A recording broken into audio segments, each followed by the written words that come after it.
Hey, good afternoon. This is Glen with the proud owner of Good Works Auto Repair in sunny Tempe, Arizona at the 101 in Broadway. And this is another episode of Underneath the Hood with Glen. Today we have a 2015 Chevy Silverado 5.3, and this truck was driven for a long way with the transmission cooler, which is in this vehicle. These are the lines that go right into the radiator, and there's a separate cooling element in there that keeps the transmission fluid at a certain temperature, cooler than it would be if it didn't have a cooler.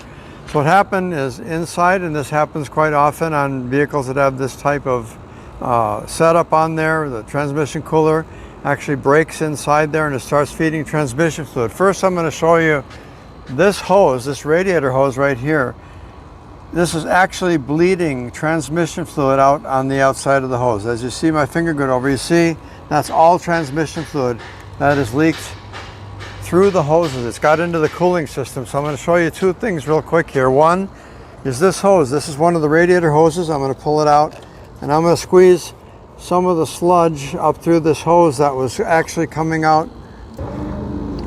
That sludge is all through the entire engine block, the heater core, the radiator.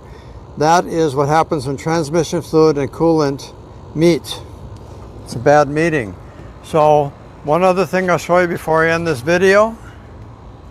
This is the thermostat housing, and you can see the whole inside of the engine looks like this. So this is the thermostat. Obviously we have to flush all of this gunk out of here, change every hose, flush the heater core in order to make this thing whole. The other side of this that's bad is that the coolant got into the transmission. When one can leak into the other, when the pressure on the radiator is greater than that of the transmission fluid, when the vehicle's at rest, this sludge and the coolant goes into the transmission. Transmissions were not made to process coolant, they're made to process transmission fluid. So again, the transmission is slipping bad. We're hoping we can get the transmission cleaned out, get all that gunk out of there and make that transmission shift good again. If not, we're going to have to rebuild the transmission. Point made here is that when this first began to happen and the truck began to overheat and act stupid, they should have parked it, but they continued to drive it until they couldn't drive it anymore.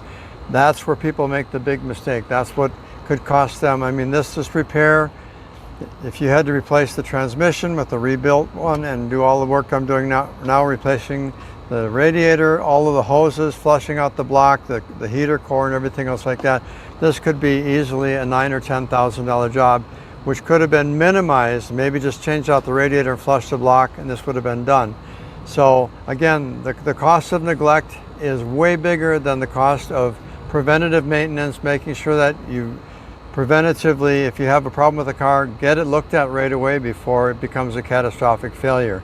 Thanks again for watching this afternoon. Glen at Good Works Auto Repair at the 101 in Broadway. Come see us. We do this kind of work all the time.